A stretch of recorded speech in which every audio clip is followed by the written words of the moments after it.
நிலா எப்பவும் போல் தூங்கி எந்திரிச்சு வர்றாங்க. சேரன் சமையல் பண்ணிகிட்ருக்காரு. 3 பேர் தூங்கிட்டு இருக்காங்க.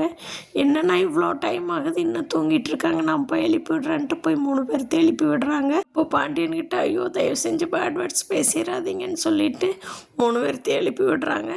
அப்போ சோழன்ட்ட கடைசியாக எந்திரிக்கிறாரு.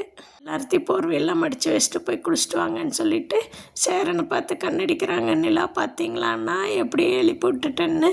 சேரன் இதை பார்த்துட்டு ரொம்ப சந்தோஷப்படுறாரு.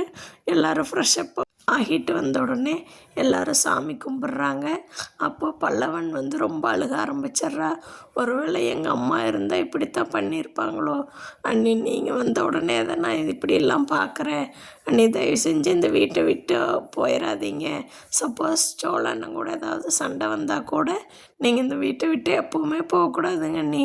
இன்னும் 3 பேர் எப்போ நம்ம வீடு எப்போ ரொம்ப சந்தோஷமாக இருக்க போகுதோ தெரியல, அதனால் நீங்கள் வந்ததே ரொம்ப சந்தோஷம் அப்படின்னு சொல்லி ரொம்ப அழுதுகிட்டு இருக்கா. அதை பார்த்துட்டு நிலா, டேய் உனக்காகவே நான் எங்கேயுமே போக மாட்டேன்டா, கவலைப்படாத நான் இங்கேயே தான் இருப்பேன் நிலா பல்லவன்கிட்ட சொல்லிகிட்டு இருக்காங்க. இதை கேட்ட சோழன் ரொம்ப சந்தோஷப்படுறாரு. அதுக்கப்புறமா எல்லோரும் சாப்பிட்டு வேலைக்கு கிளம்பிடுறாங்க. சேரன் இன்றைக்கி ரொம்ப மனநிறைவோடு வேலைக்கு போகிறாரு. நிலாவுக்கும் வேலை கிடைக்க போகுது. நிலாவுக்கு ஏற்ற ரூமை சேரன் ரெடி பண்ணி கொடுத்த நிலா எப்போவுமே இங்கேயே தான் தங்க போகிறாங்க. பார்க்கலாம் ஃப்ரெண்ட்ஸ், இனி என்ன நடக்க போகுதுன்னு. தேங்க்யூ.